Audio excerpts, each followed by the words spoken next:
Hojii maaddii madaalawaa bulchiinsa sablammii Oromootti hojjetamaa jiruun uummataa fi oomisha isaanii gatii madaalawaan dhiyeessaa akka jiran dargaggoonni carraan hojii uumameef himan. Imaam Ibraahim dabalata qaba.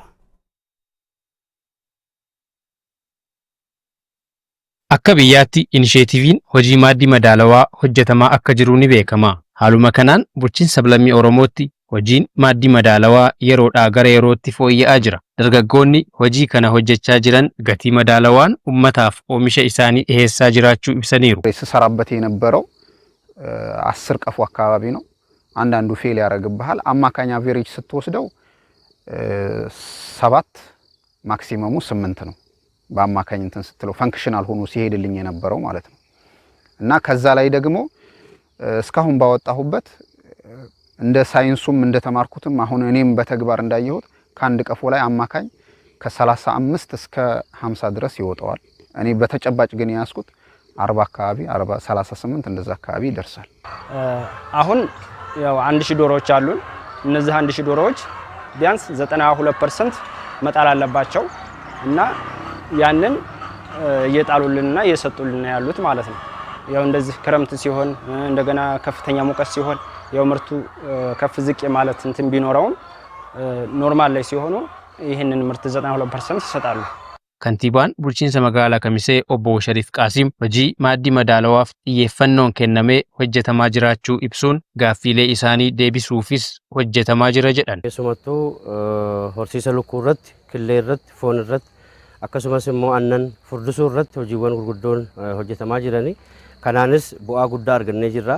Fuula durattis dargaggoota gurmeessinee hojii kana irratti bal'inaan akka bobba'anii fi dhiheessa hedduu akka gabaadhaaf dhiheessuu qaban muuxannoo kan irraa arganne waan ta'eef bal'inaan hojii kana irratti bobbaanee keessumattuu sheedii kana barbaachisu qopheeffannee amma itti karoorfannee fuula duraa bal'inaan akka hojjennu karooraan qabannee jirra.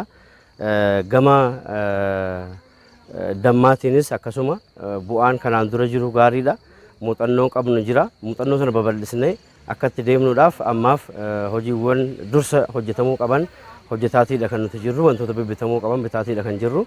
Abbaa adeemsaa horsiisa beeladaa waajjira beeladaaf qabeenya qurxummii bulchiinsa sablammii Oromoo obbo Hasan Hussein gama isaaniitiin oomishaaf oomishtummaa damee maaddii madaalawaa cimsuuf hojjechaa jirra jedhaniiru. Maaddii madaalawaa maal jechuudha? Maali kaayyoon isaatii? Maal galmaan gahuuf kan labsame kan jedhu hubannoo uumuurraa eegallee hanga dakaatti kilaasteraan ganda adda qoonnee aradda adda qoonnee qotee bultoota duroota ta'an adda qoonnee haala kanaan gara hojiitti gallee jirra. Innis maaddii madaalawaa gaafa jennu keessumaa oomishaa fi oomishtummaa beelladaadhaa dabaluudhaan oomisha beelladaadhaa haala gaarii ta'e haala bakka hundatti argamuu danda'u haala hawaasni keenya gatii madaalawaadhaan argatee bitachuu danda'uun oomisha bal'aa oomisha guddaa oomishuudha kaayyoon isaati. Hojii kana kilaasteraan akka hojjetamu taasisuufis akka hojjetamu ibsaniiru. Aannaniinis wal qabatee hojiin bal'aan hojjetamaa jira. Hojii hojjennu guutuma kilaasterdi gochuu qabna.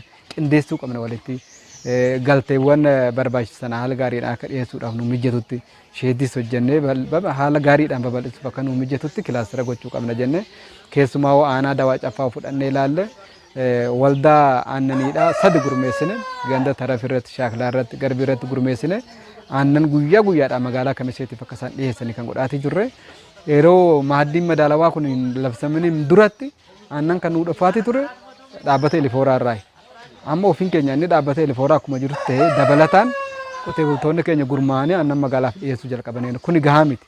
Babal'achuu qaba aanaa hundumarratti aanaa arxumaarratti babal'achuu qaba aanoota biroo irrattis babal'achuu qaba. Haa ta'uuti kilaasteraan qotee bulaa keenya waldaan gurmeessinee lukkuu irratti aannan irratti foon irratti bobbaasuun haala gaariidhaan socho'amaatii jira jechuun ni danda'ama kan jedhu kaasuu barbaadeeti.